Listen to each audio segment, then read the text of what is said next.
여성 공감 직업 토크쇼 그녀가 돌아왔다. 안녕하세요, 이채은입니다. 네, 오늘도 저와 함께할 분들 소개할게요. 먼저 직업 전문가 조재한 박사님 나오셨습니다. 안녕하세요. 예, 안녕하세요. 인간의 권리만큼 동물의 권리도 굉장히 중요하다고 생각을 합니다. 동물들의 권리 보호해주고 또 사랑해주고 그 부분들이 좀 더 앞으로 발전될 수 있도록 반려동물 관리사 오늘 함께 하도록 하겠습니다. 네, 그리고 오랜만에 함께하네요. 효정 양 함께합니다. 안녕하세요. 안녕하세요. 네, 우리 효정 양이 사실 굉장히 오랜만에 출연을 그렇죠. 했어요. 네. 그동안 어떻게 지내나요? 제가 이제 2017년 8월에 졸업하기 때문에 졸업 논문도 네. 작성하고 아이고. 또 한동안 중간고사 기간이어서 과제도 하고 시험도 보면서 지냈습니다. 바쁘게 지냈네요. 네. 그러네요. 우리 혹시 방송 쪽으로 진출하고 싶다는 생각 혹시 가진 적이 있으신가요? 할 수만 있다면 이렇게라도. 그래서 여기 욕심내서 네. 나오신 거군요. 네. 그래요. 자, 우리 효정 양도 이제 졸업을 앞두고 있다 보니까 어떤 직업을 선택해야 될까 굉장히 고민이 많을 텐데 네. 우리 효정 양뿐만이 아니라 우리 지금 방송 보고 계신 시청자 여러분들 위해서 좋은 직업 정보 가지고 가시길 바라겠습니다. 그러면서 오늘 이야기 시작해 볼게요. 오늘은요, 매일 반려동물과 함께하고 있는 현역 여성 직업인을 만나서 생생한 직업 현장의 이야기 나눠보는 그녀의 잡담 시간 준비했습니다.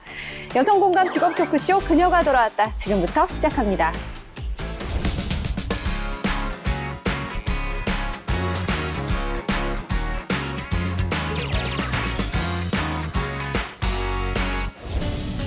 네, 그녀가 돌아왔다. 오늘은요, 반려동물 관리사에 대해서 알아보는 마지막 시간입니다. 오늘 주인공 모시기 전에 잠시 이야기 나눠볼게요. 효정 양이 눈에 띄는 뉴스 2개 찾아왔다고요? 네. 매년 나오는 주제인데요. 대졸 신입 평균 연봉에 대한 뉴스입니다. 네. 한 취업 사이트에서 국내 기업 522개를 조사했는데요. 4년제 졸업한 신입 직원 대상으로 기본 상여금을 포함하되 인센티브를 제외한 전체 평균 연봉이 3,325만 원이라고 합니다. 네. 조금 더 자세히 살펴보면 대기업은 3,855만 원이었고 중소기업은 2,523만 원으로 대기업과 무려 1,300만 원이나 차이가 났는데요. 그리고 대기업 중에 신입 직원 평균 연봉이 가장 높은 곳은 금융업계로 네. 4,168만 원이었다고 합니다.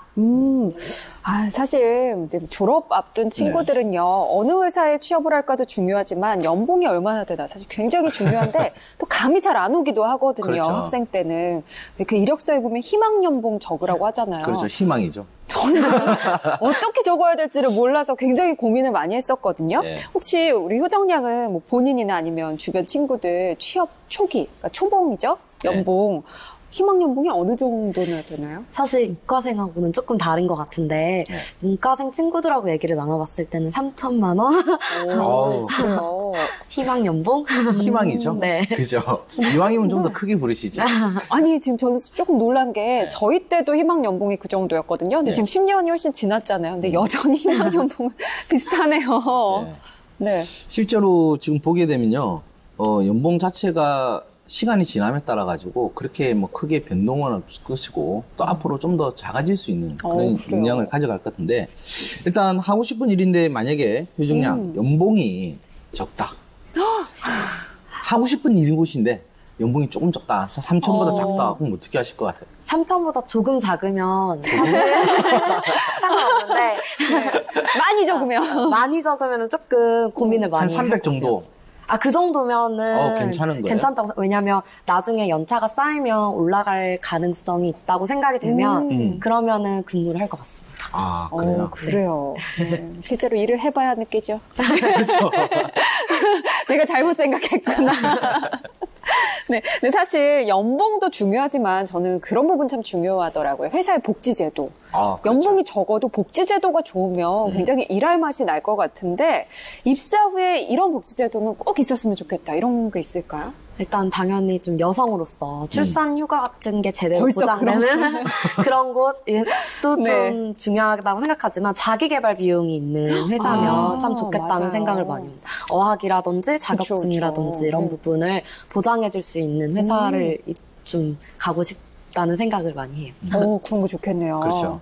박사님께서는 회사에서 이것만큼은 꼭 해줘야 한다 이렇게 생각하는 직원 복지제도 있으신가요? 최근 기업 같은 경우 이제 우리가 흔히 말하는 이제 예전에 벤처라고 했지만 지금 스타트업이라고 하죠. 네네.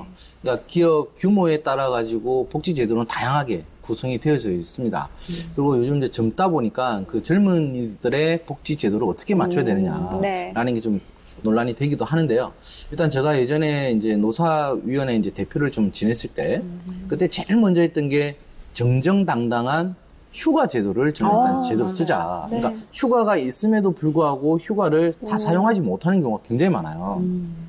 그리고 우리가 이런 개념을 말씀드리지만 뭐 월차 형태가 하지만 네. 반차라는 말도 있잖아요. 그러니까 오전과 오후를 나눠서 쓸 수 있는 네네. 이런 문화도 좀 만들었던데 제가 좀 집중을 했고요.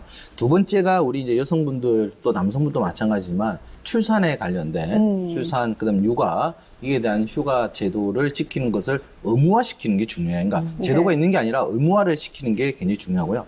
마지막으로 제가 보게 되면 일단은 자녀 교육비, 그다음에 아까 복리후생비. 네. 복리후생비가 이제 자기 개발비라든지 형태로 별도로 연봉과 별도로 측정이 되니까 이런 부분들을 좀 더 강화하면 관련돼서 좀 좋지 않을까 저는 생각을 합니다. 회사마다 휴가가 꼭 있죠. 그렇죠. 써본 적이 없어서. 그러니까 제가 말한 것처럼 이거를 의무화가 돼야 돼요. 그렇군요. 그래서 예전에는 약간 있었지만 이게 뭐 휴가를 다 못 썼다라고 하면 급여로 돈으로 환산시켜 주기로 했는데 아니면은 연말에 몰아서 쓰라고 좀 압박이 그렇죠. 들어오거든요. 근데 지금은 아예 다 쓰게 하고 못 썼을 때는 아예 없어지게 하는 이러한 이제 기업들도 존재한다는 거죠. 네. 자, 첫 번째 뉴스 봤고요. 두 번째 뉴스 어떤 거 준비했나요? 통근 시간에 관한 뉴스입니다. 네. 통계청 발표에 따르면 지방에서 서울로 통근 통학하는 사람이 150만 명에 이르고 30% 정도가 하루에 2시간 이상을 지하철에서 보낸다고 합니다. 네. 그리고 2014년 기준 OECD 6개 국가 중 통근 시간이 가장 긴 나라가 바로 우리나라였는데요. 평균 통근 시간이 61.8분이었다고 합니다. 꽤 기네요. 그렇죠. 저는 이 통근 시간도 중요하죠. 통근 시간 1시간 금전적 가치가요. 월 94만 원에 이른다는 조사도 있어요. 굉장히 큰 금액이거든요. 그렇죠. 효정양이 이제 어느 회사에 기분 좋게 입사를 했어요. 자, 집에서 통근을 하느냐, 회사 근처에서 자취를 하느냐 이런 걸 정해야 될 텐데 통근과 자취를 결정하는 그 통근 시간 기준은 몇 시간 정도로 보면 될까요? 제가 지금 집에서 학교까지 가는데 1시간이 걸리거든요. 네. 근데 1시간까지는 그래도 할 수 있을 것 같은데 1시간 반 이상이 되면 좀 많이 심각하게 고려를 해볼 것 같아요. 네. 사실 1시간도 꽤 길죠. 근데 연봉이 조금 높다. 아까 3,000원은 높다. 그러면 그 갈 수 되는 거죠? 네. 교통비도 나오고. 정말 하고 싶었던 일이고. 그렇죠. 그렇죠. 네. 근데 그 이제 통근 시간이나 통학 시간 저도 학교 다닐 때 2시간 반 정도 지하철을 탔거든요. 제가 좀 이렇게 왕복으로? 아니요. 편도로 2시간 네, 반이 걸렸어요? 지하철을 2번 갈아타고 다녔어요. 집이 조금 산 꼴짝에 있어서 서울까지 왔다 갔다 하기가 좀 힘들었는데 저는 그래서 그 시간에 과제를 그때 다 했거든요. 아, 그래요? 집에서 놀고. 그래서 나름대로 그래도 알차게 보냈던 것 같은데 혹시 이 통근 시간이나 통학 시간 알차게 보낼 수 있는 노하우 어떤 게 있을까요? 뭐 다양하죠. 지금 다양하고 예전에는 그래도 이런 통근 시간 때 제일 많이 하는 게 책이었잖아요. 그렇죠. 근데 지금은 어디를 보나 이어폰 꽂고 스마트폰을 네. 보는 형태고요. 책도 이제 전자책 위주로 많이 보기 때문에 꼭 뭐 관련해서는 뭐 이게 정답이다라고는 힘들지만 지금 또 미디어 플레이어라든지 이런 거 잘 나왔기 때문에 네. 뉴스 그다음에 자기 관심 분야 이 부분에 대해서 자기 개발을 별도로 아까 효정양이 이야기한 네. 것처럼 별도로 시간 내는 게 아니라 이제 출퇴근 시간대 그렇죠. 이때를 활용을 해서 아예 자기 학습을 이제 진행하는 이런 케이스들이 많죠. 그리고 이제 좀 더 노하우가 있다면 약간 힐링 측면에서 보게 되면 그래도 자기가 좋아했던 연예인이 나오는 또 드라마나 그다음에 영화 보지 못했던 이런 부분들을 통해서도 이제 그렇죠. 지내면 훨씬 더 시간을 효율적으로 이용할 수가 있죠. 효정양은 뭐 하고 보내요? 저도 이제 한때는 이인강도 들어보고 드라마도 봐보고 했는데 이게 1시간 정도 거리다 보니까 역시 잠을 자는 게 그렇죠. 좀 최고 부족한 잠을 좀 보충하는 시간이 많았었던 것 같습니다. 그것도 앉을 때 그렇게 네, 생각이 맞습니다. 되죠. 아니에요. 서서 잘 수 있어요. 또 끝까지 해가지고요? 아니, 저는 고등학교 때부터 굉장히 긴 거리를 계속 네. 그 지하철을 타고 다녔거든요. 노하우가 생겨요. 어때? 노하우는 어떤 거예요? 이렇게 그 기둥 같은 데 있잖아요. 네. 기대서 살짝 눈 감고 가면 정말 숙면을 취할 수 있어요. 잠이 와요? 네. 피곤하니까요. 아, 대단하십니다.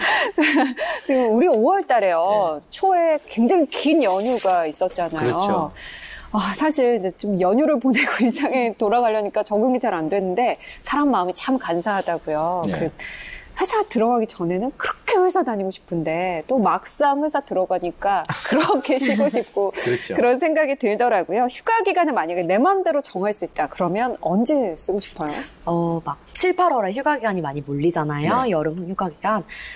물론 5월도 조금 많이 몰리긴 하지만 그래도 저는 5월에 길게 좀 쉴 수 있다면 왜냐면 날씨도 되게 좋고 네. 사실 다른 해외로 가도 날씨가 좋은 때가 5월이니까 그래서 5월에 휴가를 좀 쓰고 싶습니다. 그것도 좋겠네요. 성수기 되기 전에 여행도 그렇죠. 갈 수 있고요. 그 직원들이 하루 종일 앉아서 일만 한다고 해서 사실 일을 잘하는 건 아니잖아요. 휴가 굉장히 중요하겠죠? 그렇죠. 일단 휴가라는 자체가 일과 우리가 흔히 말하는 이제 힐링이라는 측면에서도 굉장히 중요한 부분인데요. 네. 이런 이제 리플레시에 대한 부분들을 되게 중요하다는 건 누구나 알고 있죠. 그럼요. 그런데 휴가 막상 가자 그러면 다른 데로 나가지도 못하고 네. 막상 또 집에서 잠만 자는 네. 이런 경우도 있는데 일단 뇌에 관련해서 휴식이 필요하다라는 것은 연구 결과에서도 굉장히 많이 나와 있는 부분 중에 하나인데 중요한 것은 이 휴가가 있더라도 이용할 줄 모르는 사람들이 되게 많아요. 그러니까 네. 쉬는 방법을 모르기 때문에 결국은 휴가를 알차게 보내지도 못하고 또 어떻게 보면 휴가를 계획대로 움직일 것이냐 아니면 자유대로 움직일 것이냐라는 측면에서도 우리가 좀 봐야 될 것 같은데 네. 일단은 이러한 휴가를 만약에 보내지 않는다. 그럼 우울증, 무기력증, 그 다음에 분노 조절 장애에도 일으킬 수 있는 이러한 인상적인 여러 가지 역효과도 나타나니까 일단 휴가 제대로 알차게 보낼 수 있는 연습이 필요하다. 저는 그렇게 또 말씀드리고 싶습니다. 네, 이번에는 조 박사님이 준비하신 코너죠? 네, 지금 굉장히 인기 폭발인 코너죠. 아, 그래요? 네. 주제 안에 어떻게 생각해? 라는 이 코너인데요. 일단 좀 이게 바뀐 것 같은데. 그래요? 손모양이 좀 바뀌었나요? 일단 효정양에게 제가 반려동물 관리사에 관련된 10가지 네. 질문을 드릴 겁니다. 그러니까 효정양은 이 시청자 입장에서 평소에 갖고 있었던 반려동물 관리사에 대해서 답변을 해주시면 되고요. 이게 맞는지 틀렸는지 이 부분에 대해서는 오늘의 주인공이 네. 직접 나오셔가지고 에이스를 해드리는 시간을 가지도록 하겠습니다. 네. 네, 질문 듣고 앞에 있는 보드판에 생각을 적어주시면 됩니다. 자, 아직 질문도 안 시작할까요? 드렸는데 벌써 준비하고 연의가 있네. 넘치게. 좋아요. 네. 그럼 제가 첫 번째 질문 드리도록 하겠습니다. 네. 반려동물 관리사 하면 딱 떠오르는 키워드 3가지를 적어주세요. 네. 세 가지. 읽어주세요. 애견, 미용, 친구입니다. 이유는요? 반려동물 관리사라고 하면 일단 당연히 애견과 관련이 있을 것 같고 그리고 또 관리하는 입장에서 미용도 함께 해줄 것 같다라는 생각도 들고 또 어쨌든 반려동물의 관리사다 보니까 동물과 함께 친구라는 생각이 들어서 이 3가지 키워드를 뽑았습니다. 애견, 미용, 친구였고요. 네, 첫 번째 질문 살펴봤고요. 두 번째 질문 볼까요? 네, 두 번째 드리도록 하겠습니다. 반려동물 하면 개와 고양이만을 이야기한다. OX로 이야기를 해주세요. 정답은 X? 정답은? 답은요? 과감하게. 이미 정답. 네. 근데 왜 X라고 적었죠? 반려동물이라고 하면 저와 함께하는 동물 모두를 지칭할 거라고 생각을 해서요. 네. 꼭 개와 고양이가 아니더라도 다양한 동물들이 있으니까 뭐 새나 거북이나 등등도 반려동물이라고 생각을 합니다. 네. 알겠습니다. 세 번째, 법적으로 반려동물에게는 주사 예방을 해야 된다. 그러니까 예방주사를 예방주사요? 맞춰야 한다. 네네. OX로 대답해 주세요. 어려운데요? 저의 답은 O입니다. 네, 왜요? 사실 잘 모르겠긴 한데 법적의 의무화가 되어 있는지 잘 모르겠지만 주변에 반려동물을 키우는 친구들, 특히 개나 고양이를 키우는 친구들은 항상 아기 때 주사를 맞히더라고요. 예방주사를. 그래서 그런 거를 보면 의무화가 되어 있지 않을까 하는 생각에 O. 네. 그렇군요. 했습니다. 네. 자, 네 번째, 친구라고 아까 이야기했던 그 반려동물이 안타깝게 만약에 사망을 했어요. 그랬을 때 어떻게 해야 할까요?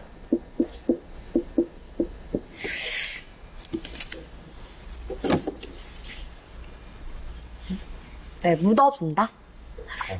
땅에 묻어주지 않을까. 제가 반려동물, 특히 개나 고양이를 키워본 적이 없어가지고 네네. 나중에 어떻게 그 친구들이 무지개 다리를 건넜을 때 어떻게 될지 모르겠어요. 그렇죠. 네. 되게 만약 저도 어렸을 때 금붕어 키웠을 때 죽으면 땅에다 항상 저도 그렇죠. 묻어줬거든요. 맞아요. 네.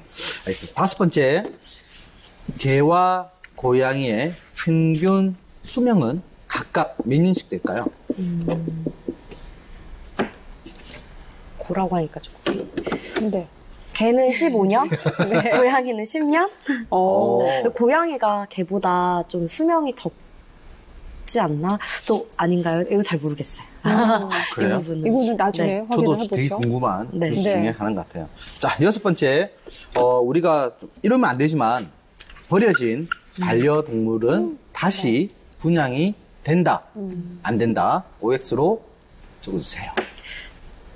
저 O와 X의 중간인 세모를 선택하겠습니다. 세모요? 그러니까 네. 반려동물이 만약에 버려졌을 때 뭐 유기견 보호소라든지 네. 그런 보호소에 일정 기간 있다가 안락사를 시키고 분양이 다시 되면은 다른 세주인한테 간다고 알고 있거든요. 네. 네. 그래서 세모?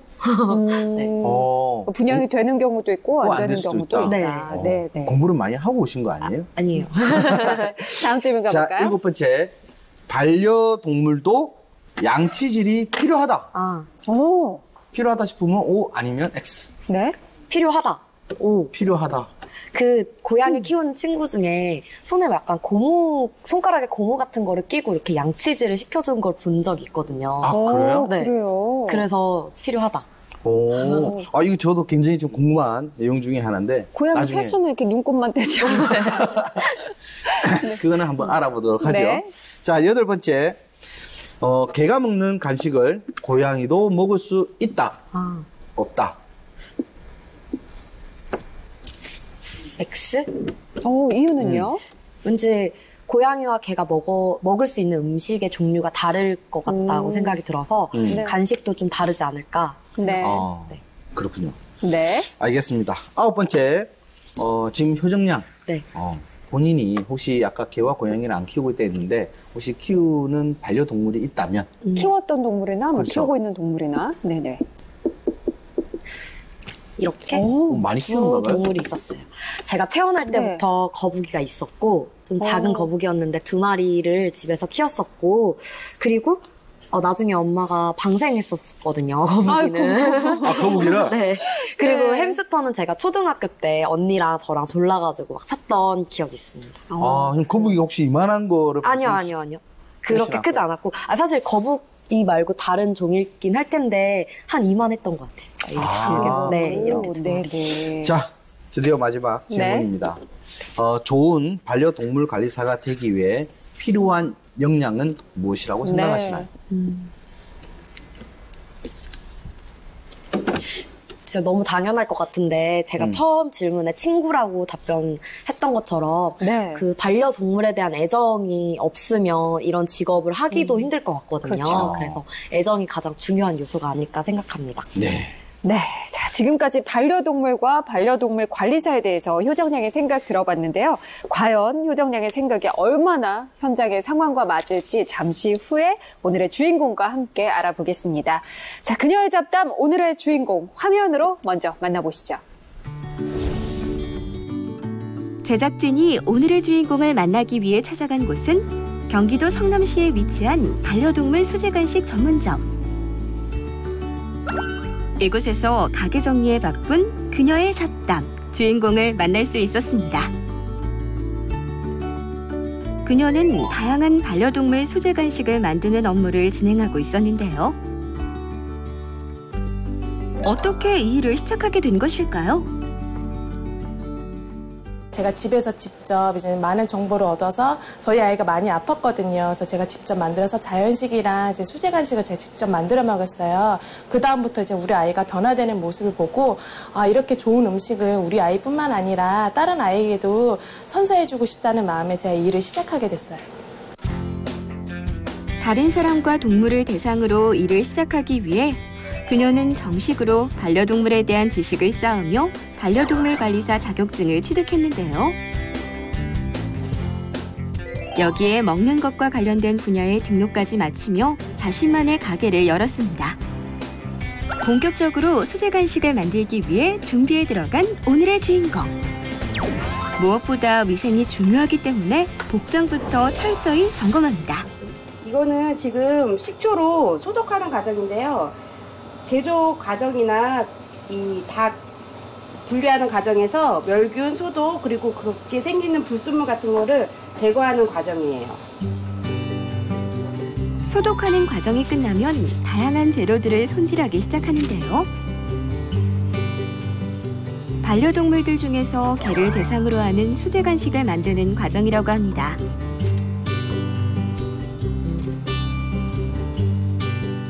지금 이제 오리 안심을 이용해서요. 단호박을 삶아가지고 이제 오리 단호박 말이라고 이제 아이들 호박 같은 경우는 노폐물 배출에도 좋고 단백질 함량도 높아서 아이들이 가장 선호하는 간식이에요. 이거는 개 간식인가요? 네. 이번에는 고양이 간식 만들기 과정. 고양이가 좋아하는 재료를 준비해서 고양이가 먹기 좋은 크기로 다듬어 주는데요. 다듬기가 끝나면 건조기에 넣어서 마무리를 하게 됩니다. 과연 최종적으로 만들어진 수제 간식은 어떤 모습일까요? 일정 시간 건조해서 완성된 수제 간식. 오리의 식감과 영양가 높은 호박으로 개가 입에 넣고 즐기면서 영양까지 얻을 수 있는 간식이 탄생했습니다. 그리고 연어를 이용한 고양이 간식도 예쁘게 완성됐네요. 최상위 식재료로 아무것도 첨가되지 않은 무방부제, 무첨가물, 무색소로 인해서 모든 게 수작업으로 이루어지기 때문에 그런 과정이 제일 중요하다고 생각하고요. 그 다음에 청결이 제일 중요하다고 생각해요. 반려동물 간식의 판매뿐만 아니라 반려동물을 키우는 사람들의 사랑방 역할까지 겸하고 있는 그녀의 가게. 반려동물에 대한 상담과 다양한 정보 교환의 장소가 되기도 합니다. 밖으로 하나 딱 놓으면 네. 하루에 다 먹는 거예요, 두 마리. 나머지 매일 냉장고 앞에서 간식만. 또 간식이 주가 되면 안 돼요, 아이들은. 사료가 그래서 주가 되고. 딱 네. 하루 5번 주는 거예요. 네. 5번? 너무 많이 주시는 거 아니에요? 3번만 주세요. 근데 내견샵에서 파는 간식들을 사서 먹였는데 그때만 해도 그걸 그냥 주면 주는 동 먹는 동 마는 동 갖고 놀다가도 밥을 썩 잘 먹는 강아지들이 아니었거든요. 근데 어느 날 이 수제 간식이 있어서 이제 먹이기 시작했는데 그때부터는 그 간식을 거의 냉장고에다 보관하는데 자기들이 뭔 칭찬받을 일만 하면 냉장고 앞에 딱 차렷하고 서 있어요. 작은 관심으로 끝내지 않고 노력을 통해 새로운 직업을 갖게 된 그녀. 반려동물에 대한 사랑을 직업으로 연결시킨 오늘의 주인공 변경숙 대표인데요. 그녀의 자세한 이야기는 잠시 후 계속됩니다. 보통 이제는 밥을 안 먹는 아이들이 있어요. 이제 밥을 안 먹고 이제 음식을 거부하는 아이들이 있는데 이제 저희 간식을 사 먹이면서 이제 조금씩 좋아졌다는 말을 듣고 또 제일 기분 좋은 말은 저희 간식 외에 다른 거는 안 먹는다는 말. 그게 제일 좋은 것 같아요.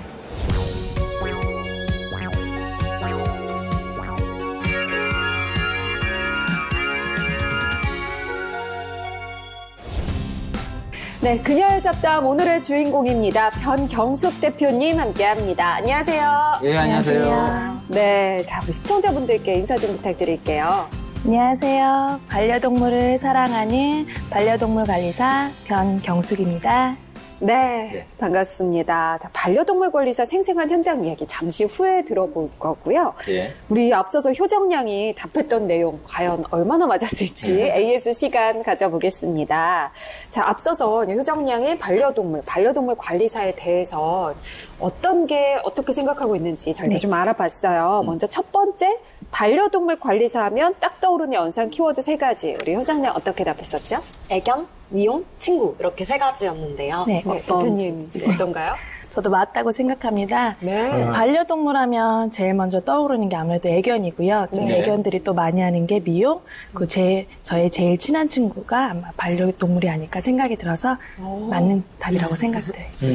굉장히 이렇게 효정양, 다경양 다 준비를 많이 해오는 것 같아요. 그러니까요. 정답을 알고 오는 것 같은 느낌인데요. 분명히 제가 시청자 입장에서 이야기를 해달래요. 네. 자, 그렇다면 두 번째, 반려동물은 개와 고양이만을 뜻하는 말이다. 효정양은 어떻게 답했었죠? 당연히 아니다. 네, 맞습니다. 요즘에는 동물이 사람과 함께 더불어 살아간다는 의미에서 가족 같은 존재에서 반려동물이라고 불려지고 있는데요. 반려동물의 의미는 점점 범위가 넓어지고 있어요. 개, 고양이뿐만 아니라 새, 고슴도치, 토끼 등 점점 더 종류가 다양해지고 있어요. 고슴도치도 네. 있어요? 토끼도 네. 집에서? 네. 아, 그래요? 아, 집에서요? 저희 집... 이구아나 같은 것도. 아, 진짜요? 네, 반려동물. 저희 집 주차장에 산토끼들 엄청 많아요. 대체 어느 동네 사시는 거예요, 지금? 저 정말 자주 먹거든요. 특히 겨울에. 아, 그래요? 그러면 자, 세 번째 질문 가볼게요. 법적으로 반려동물에게 예방주사를 맞게 해야 한다. 효정양은 O라고 답을 했어요. 예, 맞습니다. 이제 법적으로 이제 명시되어 있는 거는 광견병은 반드시 맞춰줘야 되고요. 보통 보시면은 이제 자견이나 자무혈 같은 경우 감염되면 굉장히 치명적일 수 있는 질병에 걸릴 수가 있어요. 그리고 사람에게도 옮길 수 있는 질병이 있기 때문에 예방접종은 반드시 필요하다고 생각됩니다. 네, 그러면 네 번째, 반려동물 사망 시 어떻게 해야 될까요? 효정양 어떻게 답했나요? 묻어주지 않나 싶은데 어떻게 해요? 저는 X라고 말해주고 싶어요. 그래요? 네. 아니라고요? 네. 그럼 어떻게 해요? 사망한 반려동물은 현행법상 폐기물로 처리되어 쓰레기 봉투에 버려지게 됐어요. 근데 가족같이 지내던 반려견은 어떻게 쓰레기 봉투에 버려지게 됩니까? 그래서 아무래도 그래서 사람들이 이제 사망하면은 몰래 뒷산이나 야산에 묻곤 하는데요. 이제 우리나라 법령상 토양오염, 전염병 우려로 사체를 묻는 것이 법적으로 금지가 돼 있어요. 네. 그래서 동물보호법에 따라 허가받은 인근 장례업체를 이용하시는 게 가장 현명하다고 생각합니다. 화장 우리 하던 그렇게 네네, 화장으로 맞아요. 똑같이. 해서 되는 부분이고. 네네네. 그렇군요. 쓰레기 봉투 좀. 일반 그렇죠. 음식물 쓰레기 봉투에 버리듯이 네, 그렇게 맞아요. 버리게 되는 건가요? 네. 아우, 갑자기. 좀 마음이 속상하죠. 마음이 굉장히 무겁는데요? 저 어릴 때 이렇게 병아리 키워서 병아리가 이렇게 조금 예. 죽으면은 정말 뒷산에 가서 묻어주고 했는데 그게 안 되는 삽도 거군요. 해두고 네. 꽃도 한 송이 그렇죠. 꽂아주고 기도도 해주고 이랬는데 그렇군요. 자, 다섯 번째 질문. 저 이거 정말 궁금해요. 개와 고양이의 평균 수명 우리 효정양 어떻게 답했었죠? 개는 15년, 고양이는 10년 정도. 예, 맞습니다. 지금 맞아요? 찍었는데 맞았어요. 보통 10년에서 15년 정도 사는데요. 요즘은 이제 평균 수명이 점점 늘어나고 있는 추세여서 보통 저는 20년까지도 산 반려견을 본 적이 있어요. 개와 고양이가 각각 20년씩? 네. 그래요. 그래요? 네. 자, 여섯 번째, 이것도 좀 주의 깊게 봐야 할 것 같은데요. 버려진 반려동물은 다시 분양된다. 효정양은 아까 어떻게 답했죠? 분양소에 갔다가 이제 일정 기간 지나면 안락사. 예, 맞은 얘기예요. 유기견 보호소에 이제 맡겨지게 되는데요. 이제 그 아이들이 이제 공고 기간 동안 운 좋게 좋은 가족을 만나면 이제 입양이 되곤 하는데 이제 공고 기간이 지나게 되면 이제 안락사에 처해지게 되는 너무 슬픈 현실이죠. 자, 일곱 번째, 반려동물도 양치질이 필요하다. 효정양 어떻게 답했었죠? 양치질이 필요합니다. 네, 맞습니다. 그래요. 본 적 있어요. 아이들의 구강질환은 이제 치아 속에서 이제 세균들이 침투해서 혈액을 타고 돌아다니기 때문에 많은 질병을 초래할 수 있어요. 그래서 아이들의 이제는 치아 관리는 반드시 필요하다고 생각합니다. 양치를 어떻게 시켜주나요? 보통 이제 시중에 많이 나와 있어요. 간편하게 이제 일회용으로 손가락에 끼워서 아이들 치카치카 해주는 경우도 많고요. 이제 강아지, 고양이 전용 치약 칫솔을 이용하시면 됩니다.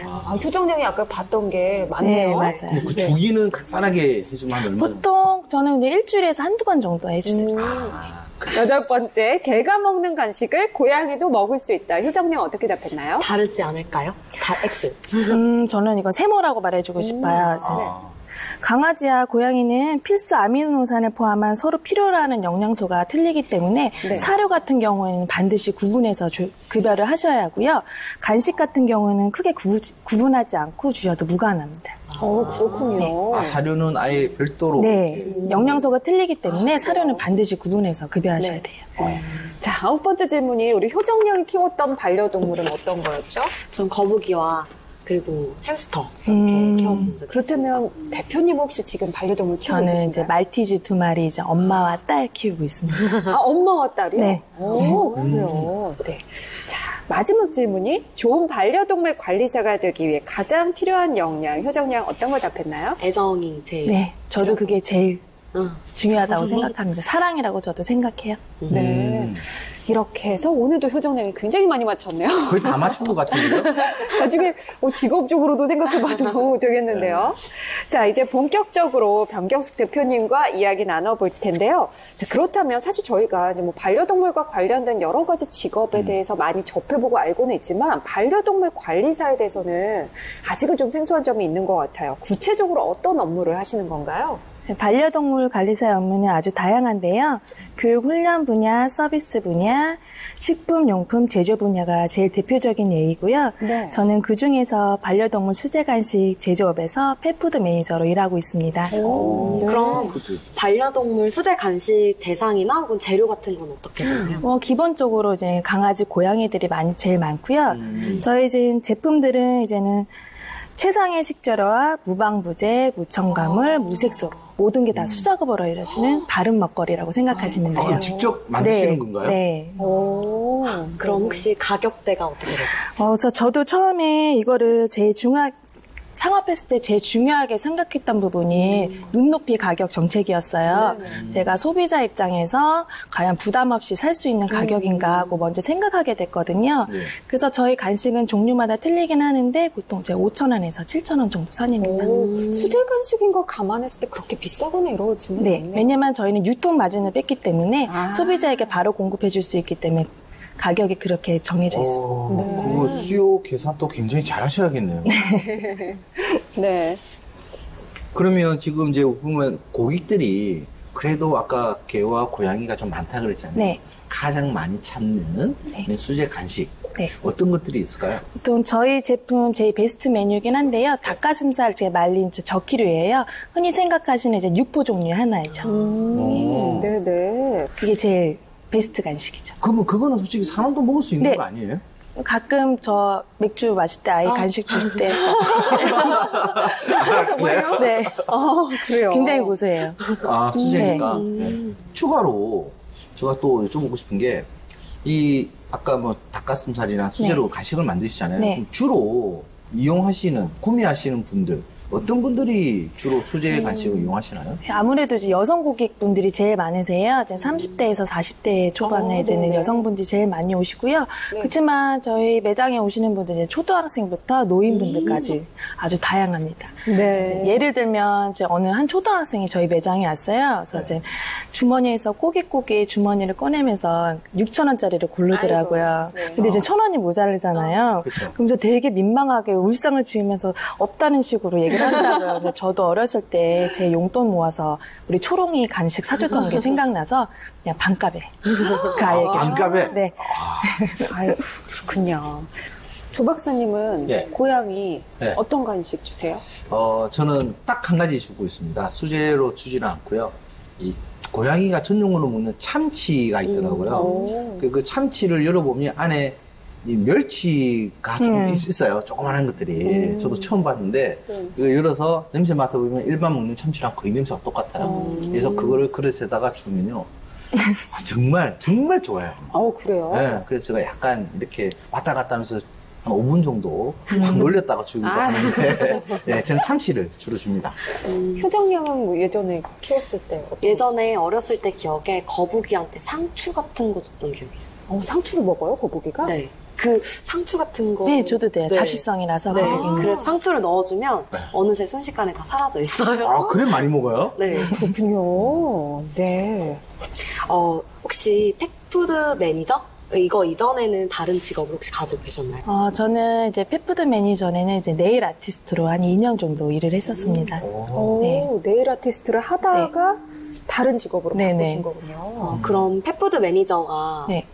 매니저를 선택하신 계기가 있다면? 아무래도 저는 이제 어릴 때부터 강아지를 항상 키워왔기 때문에 이제 제가 이제 어느 정도 이제 성인이 되고 하다 보면 이제 제가 혼자 살고 있거든요. 그래서 이제 아이들을 케어하는 부분에서 이제 피부병도 좀 많이 생기고 알러지 이런 게 심해지더라고요. 그래서 너무 병원비도 많이 들고 그래서 이제 제가 생각하기에 이제 먹거리부터 바꿔주자는 식에서 제가 이제는 책도 보고 이제는 인터넷 정보도 뒤지면서 제가 자연식하고 이제는 제가 직접 만들어서 수제 간식을 먹이기 시작했어요. 그래서 그때부터 이제 눈물도 없어지고 알러지, 피부병들이 사라지기 시작하더라고요. 아, 그래요? 네.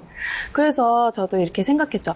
이 좋은 것들을 우리 아이뿐만 아니라 모든 아이에게도 알려주고 급여해주고 싶다는 생각에 이 일을 시작하게 됐습니다. 네. 그럼 창업을 하신 건가요? 네네. 그렇다면 오픈 첫날 혹시 기억이 나시나요? 네. 2015년 7월에 오픈했어요. 그래서 이제 많은 지인분들과 이제 고객님들도 많이 오셨는데 제일 기억에 남았던 거는 이제 콩이야 대박이라는 아이가 있었어요. 서로 다른 견종인데 첫눈에 반해서 사람들 많은 거 같은데 사랑을 나누는. 아이고. 그러면 처음 판매하셨던 수제 간식은 무엇인지? 아무래도 이제 아까 말씀드렸듯이 저희 베스트 메뉴인 닭가슴살 접기. 네네. 진짜 닭가슴살을 사람도 좋아하지만 애기도 다 좋아하는군요. 또 건강에도 좋을 거고요. 네. 이제 창업하신 지가 이제 약 한 2년 정도 이제 남짓되신 것 같은데, 다른 분들, 시청자분들을 위해서라도 어떤 부분들을 좀 알아두면 창업하는데 좀 도움이 되는지 한번 좀 말씀 좀 해주십시오. 네. 아무래도 이제 아이들 먹거리와 관련되다 보니까 질병과도 되게 많이 연관이 돼 있어요. 그래서 이제는 반려동물의 질병 및 알러지, 약간 의학적인 면에서도 공부가 굉장히 많이 저는 필요하다고 생각합니다. 네. 역시 뭐든지 다 공부가 중요하죠. 그렇죠. 자, 흔히 혹시 찾아오는 고객 유형, 한 베스트 3 정도로 이렇게 얘기해 볼 수 있을까요? 네. 꼭 한 가지 간식만 고집하시는 분이 있어요. 보통 저희 이제 식재료 중에 되게 이제 고구마도 있고 호박도 있고 이제 연어 여러 가지 종류들의 간식들이 있는데 꼭 한 가지 간식만 고집하시는 분들이 있어요. 그거 보면 조금 안타까운 생각이 들어요. 그리고 이제 매장에 오셔서 이렇게 깐깐하게 또 물어보시는 분들 계세요. 이거는 어디서 만들어졌냐, 뭐 어떻게 만들어졌냐, 재료는 어디서 왔느냐, 이렇게 약간 의심적으로 이제 막. 그러면 저는 그때 그냥 깔끔하게 주방을 공개해드려요. 냉장고까지 열어서. 그 원산지 표시는 따로 안 하시고? 아니요, 저희 뒤에 다 표기되어 있어요. 제품 뒤에 다 표기되어 있고요. 이제 주방을 공개하면 그 고객님은 그냥 말수가 줄어드시죠. 그래요? 네. 그래도 뭐 다른 유형의 고객이 있으신가요? 그리고 이제 그런 분들이 계세요. 우리 아이는 내가 제일 잘한다는 식으로. 그러니까 잘못된 지식과 정보로 아이들을 좀 케어하시는 분들. 그때 제일 뭐 속상한 거 고집 피우. 네. 아까 중에 그 첫 번째 한 가지 음식만 좋아한다라는 거는 솔직히 뭐 호박, 고구마가 그 아이한테 입맛이 안 맞아서 안 먹는 거 때문에 그렇게. 아니요. 왜냐면 이제 오래 먹을 수 있는 거 이제 천연껌이라고 해서 이제 송아지 목뼈라 이런 게 있어요. 이제 애들 치석 제거에 좋고 스트레스 해소에 좋은 그런 껌인데 그게 이제 좀 애들이 이제 오래 먹을 수 있어요. 그러니까 견주님이 하나 던져주면 오래 먹으니까 그것만 또 고집하시는 거예요. 자주 간식이 너무 빨리 나가면 안 되니까. 던져주면 또 오래 먹으니까. 그래요? 그렇다면 그 우리 대표님만의 고객 응대 노하우 이런 게 있을까요? 아무래도 이제 매장을 방문해 주시는 고객님들하고 이제 인사도 중요하겠지만 저는 이제 같이 오는 천사들하고 먼저 눈높이 맞춰서 인사해주고 교감해주는 게 제일 먼저 중요하다고 생각해요. 네. 제가 추가적으로 한번 좀 여쭤보고 싶은데, 반려동물들은 짝을 어쨌든 짓잖아요. 그죠? 어떻게 짝을 짓게 되나요? 소개팅으로. 이 계기가 있다든지 있을 것 같은데. 뭐 이제 아시는 지인분들이 있으면 이제 서로 지인분들께 교배도 하기도 하고요. 이제 보통 많이 보시면 이제 동물병원을 많이 의뢰도 하셔요. 동물병원이요? 네. 병원으로? 네. 그럼 이제 좀 이렇게 뭐 견종이나 이런 거 맞춰서. 견종이 완전히 틀린 견끼리는 그렇게 하지 않죠? 거의 안 하죠. 그죠? 네. 그럼 그 오픈 첫날에 그 사랑을 근데 마지막에 그 울부짖던 콩의 모습을 잊을 수가 없어요. 역시 사람이나 강아지나 사랑은 숨길 수가 없어요. 못 말리죠. 때와 장소를 가리지 않다 보니. 네. 혹시 업무 중에서 어려운 부분이 있다면 어떤 부분이 가장 어려우세요? 아무래도 이제 육체적인 노동이 아닐까 생각이 들어요. 이제는 간식을 만들려고 이제 한번 주방에 들어가기 시작하면요. 서서 보통 다 수작업으로 이루어지는 작업이기 때문에 보통 4시간에서 5시간은 꼬박 서서 일을 해야 돼요. 그리고 아무래도 이제는 육류 같은 경우 이제 핏물을 빼는 경우가 있기 때문에 이제 물에 담가져 있기 때문에 이제 그 무게도 만만치가 않아서 제가 또 허리 디스크가 좀 있거든요. 그래서 무거운 거 들지 말아야 되는데 아이들을 위해서 제가 들고 있답니다. 육체적인 게 꽤 네, 제일 힘들어요. 네. 노동이죠, 노동. 네. 그 오픈 첫날에 그 사랑을 목격하신 적도 있지만 네. 혹시 업무를 하시면서 당황스러웠던 점도 없으신가요? 아무래도 이제 반려견들이 많이 오니까 이제 싸움이 날 때가 있어요. 아이들마다 이제 성향이 틀리고 또 그렇게 성격이 틀리기 때문에 네네. 가끔씩 이제는 공격적으로 싸울 때 그때가 제일 좀 식은땀이 나죠.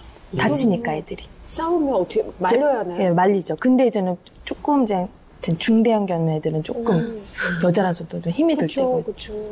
아니 근데 주인하고 같이 올 거. 예, 그래서 이제 목줄로 많이 하는데 이미 붙어버리면 이게 떼기가 좀 힘들어요. 그래서 그래요? 예.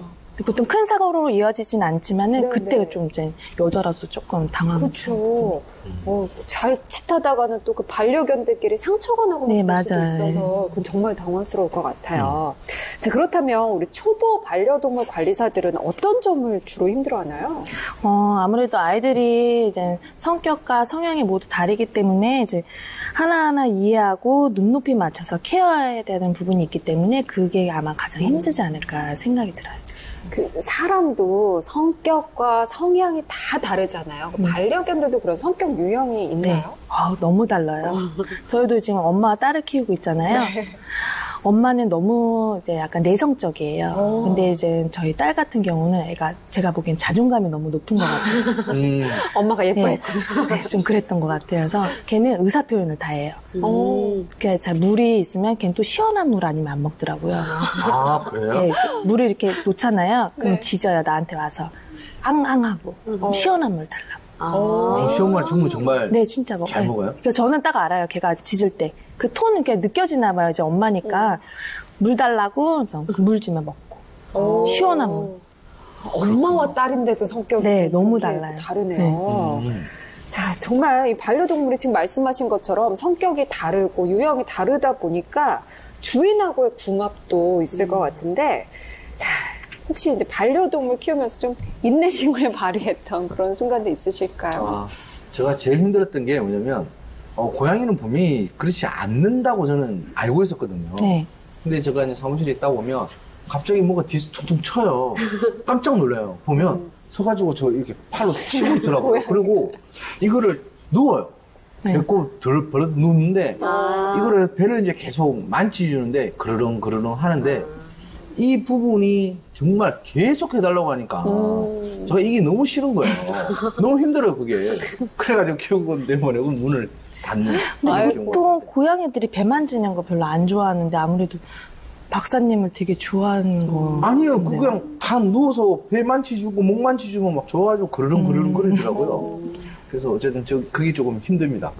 그 제가 예전에 사진으로 한번 본 것 같은데 굉장히 큰 고양이 아닌가요? 아니 한 요만해요. 이렇게 앉아 있으니까 되는데 털이 많아서 지금 이제 털을 좀 깎아놔 여름이라서 깎았는데 정말 볼품 없더라고요. 효정님은 그랬던 순간이 있었나요? 저는 옛날에 이제 초등학생 때 햄스터 키울 때 햄스터가 저한테 안 와서 나한테 좀 와줬으면 좋겠는데 안 와서 이렇게 맨날 보고 이렇게 만지면 도망가고 이렇게 그랬던 기억이 있어요. 그때 좀 인내심이 필요했던 것 같아요. 대표님 혹시 좀 그런 순간 있으신가요? 아무래도 이제 모든 견주님들이 제일 먼저 힘들어하는 게 이제 아이들이 처음 입양을 하게 되면 이제 배변 훈련. 배변을 못 가리게 되면 이제 그 부분에서 또 많이 애들이 버려지기도 해요. 이제 힘드니까 견주분들이. 그래서 아무래도 이제 인내심이 또 필요하고 시간이 좀 오래 걸리거든요. 그래서 또 배변 훈련하고 또 저희 이제 막내 악궁이가 약간 분리불안이 좀 있었어요. 그래서 분리불안도 굉장히 또 오랜 훈련을 통해서 반복 훈련을 통해서 인내심을 갖고 해야 될 부분이거든요. 기다려줘야 돼요. 네, 기다려줘야 돼요. 그렇군요. 동물 관리사분들이 힘든 일도 많으실 건데 네. 그만두시는 계기들이 좀 다양할 것 같아요. 네. 어떤 경우에 많이 그만둘까요? 아무래도 제가 주위에서 많이 듣기로는 아무래도 이제 저임금 때문에 조금 많이들 그만두시기도 해요. 네. 왜냐면 근무량과 이제 노동에 비해서 아무래도 초봉임금이 조금 이쪽에 계통에서는 조금 약하다고 좀 들었거든요. 네. 아무래도 그쪽 때문에 많이 그만두지 않나 생각이 들어요. 네. 그러면 혹시 추가적으로 제가 또 한 가지 간단하게 묻는데 그러면 수제 간식 쪽 관련해서 창업하셨다가도 네. 또 그만두시는 경우도 좀 있지 않을까요? 그쵸. 아무래도 이제는 보통 수제 간식이 보통 이제 온라인상으로 좀 많이 판매되고 있어요. 근데 이제 온라인이 또 경쟁이 치열하다 보니까 거기에 치이고 하다 보면 이제 많이 또 이제 폐업하시는 분들도 계시고. 네. 때문에. 그렇군요. 혹시 반려동물과 관련해서 좀 뭐 화가 나거나 슬프거나 이랬던 경험 있으신가요? 이제 얼마 전에 이제 타 방송에서도 방송됐던 이제 강아지 공장이라고 들어보셨죠? 그렇죠. 네, 맞아요. 봤습니다. 보다가 전 채널 돌리는데. 도저히 정말 못 보겠더라고요. 네. 네. 저는 예전에 이제 강아지 공장에 대해서 어느 정도는 알고 있었지만 이제 진짜 언론을 통해서 방송을 통해서 본 걸 보고 너무너무 진짜 너무 충격적이었고 진짜 분양 사업을 하시는 좋은 브리더님들도 많이 계시지만 진짜 이익을 목적으로 이제 살아있는 생명체를 가지고 그렇게 몹쓸 짓을 하는 그런 사람들을 보면 너무너무 가슴 아프고 분노했던 그런 경험이 있었던 것 같아요. 네. 자, 정말 그 유기동물 굉장히 많은데 네. 이 유기동물을 줄일 수 있는 방법은 뭐가 있을까요? 저는 이렇게 말해주고 싶어요. 끝까지 책임지지 못하면 아이를 키우지 마시라고 이렇게 얘기해주고 싶어요. 맞아요. 근데 그게 처음에 끝까지는 가겠다라고 마음을 먹고 갔잖아요, 어쨌든. 근데 상황이 이러다 보니까 뭐 그렇게 유기 동물이 생길 수도 있는 부분인데 정말 그 부분은 정말 책임감. 그럼요. 생명인데. 네. 또 사지 말고 입양하시라고 꼭 말씀드리고 싶어요. 사는 거랑 입양? 그러니까 유기견 같은 거 이제 입양하는 거. 그러니까 정말 도저히 뭐 어떻게 좀 감당이 안 된다 이럴 경우에는 뭐 정말 지인들이나 뭐 다른 경로도 있을 텐데 그냥 길거리에 버리기도 하고 뭐 그러잖아요. 그렇죠. 좀 그거는 한 생명이기 때문에 정말 있어서는 안 될 일이죠. 네. 저도 이번에 마음 많은 친구들이랑 함께 유기동물을 다시 입양하자는 캠페인 하면서 배지를 제작했었거든요. 네. 언제요?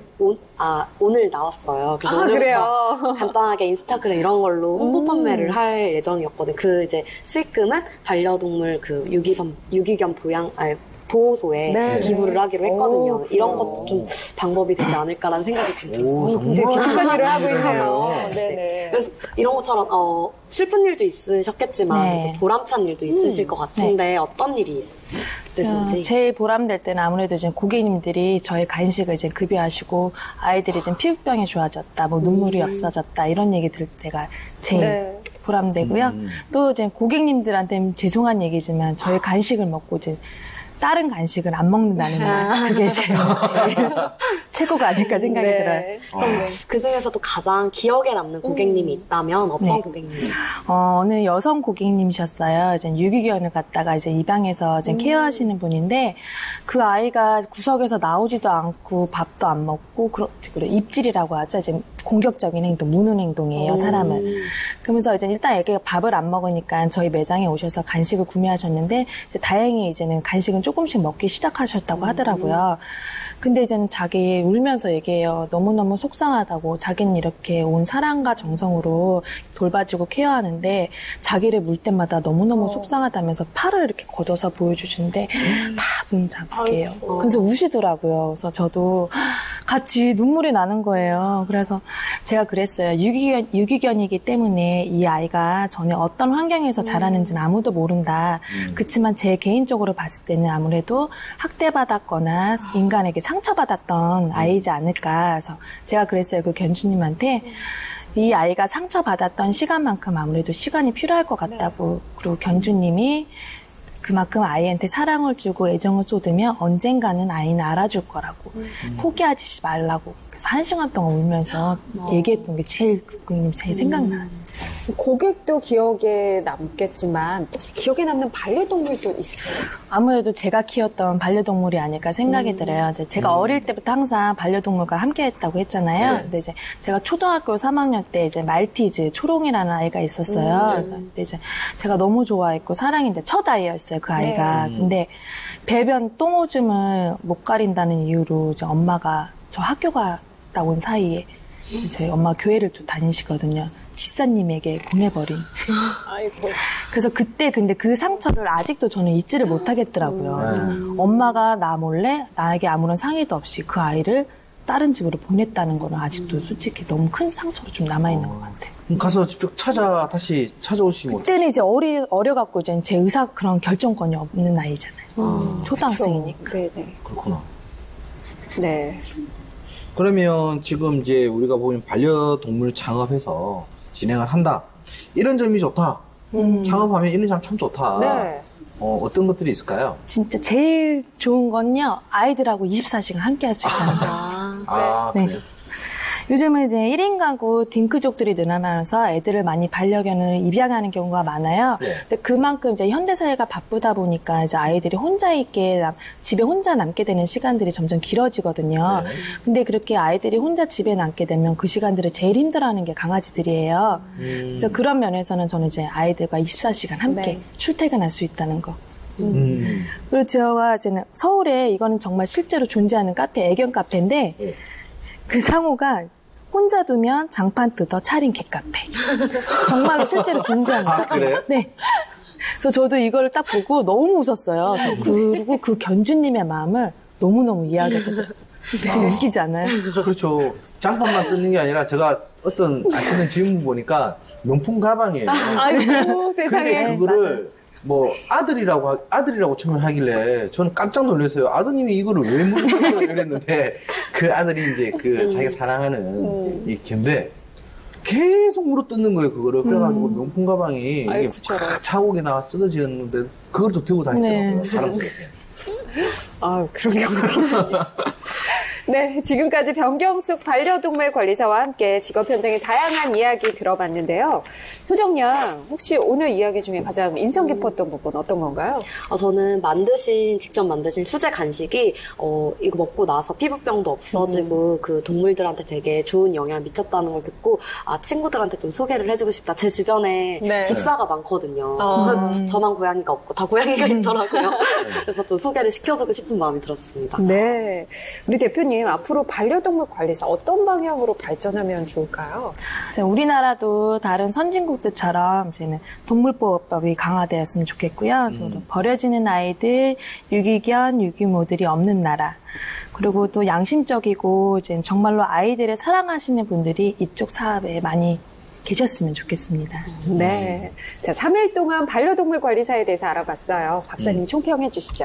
뭐 앞서 시간에도 이야기를 좀 많이 해드렸지만 실제로 우리나라가 이제 이 반려동물 이제 1000만이라는 수치를 넘었었잖아요. 그래서 근데 이 중국이라는 나라는 벌써 1억을 넘었었다. 이 부분 중에 하나입니다.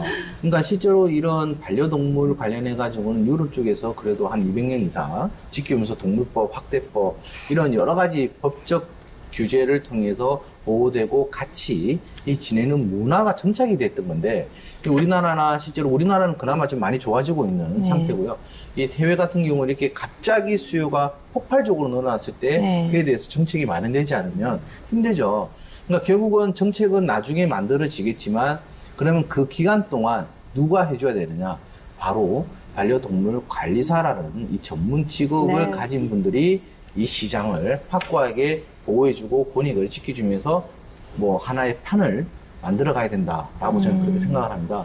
그래서 이 반려동물, 우리 가족, 사랑, 애정 모든 것들을 아울릴 수 있는 전문 직업이 필요하니까 반드시 시청하고 계신 분도 이번 기회에 한번 도전해 보시면 전문 직업인으로 거듭나실 수 있으리라고 저는 판단합니다. 네, 오늘 그녀가 돌아왔다와 함께 하셨는데 어떠셨나요? 너무 이제 좋으신 분들과 얘기하고 소통하고 그래서 너무 값진 시간이었습니다. 아마도 지금 이제 대표님 보면서 또 꿈을 키우고 있는 그녀들 꽤 있을 것 같은데요. 그녀들에게 응원 한 말씀 해주시죠. 자신이 이 일을 좋아하고 바란다면 주저하지 마세요. 힘들고 지치지만 좋아한다면 그 직업은 절대 배신하지 않답니다. 그 무엇보다도 소중하고 값진 걸 여러분에게 안겨드릴 테니까요. 네. 자, 오늘 지금까지 꿈만 꾸셨던 분들, 생각만 하셨던 분들 이 응원 기운 받으셔서 꼭 도전해 보셨으면 좋겠습니다. 네, 오늘 함께 해주신 두 분 고맙습니다. 감사합니다. 네, 많은 사람들이 공부의 중요성을 강조했고 또 여전히 하고 있습니다. 세상이 정말 빠르게 변하고 있죠. 그렇기 때문에 배움이라는 것은 앞으로 절대 또 끝날 수가 없을 텐데요. 이번 주는 사람들이 평생 배울 수 있도록 좋은 교육 프로그램을 만들기 위해 항상 노력하는 직업이죠. 반려동물 관리사에 대해서 알아봤습니다. 그녀가 돌아왔다는 다음 주에도 새로운 직업 정보와 함께 여러분 곁으로 돌아오겠습니다. 저희는 다음 주에 다시 돌아오겠습니다. 고맙습니다.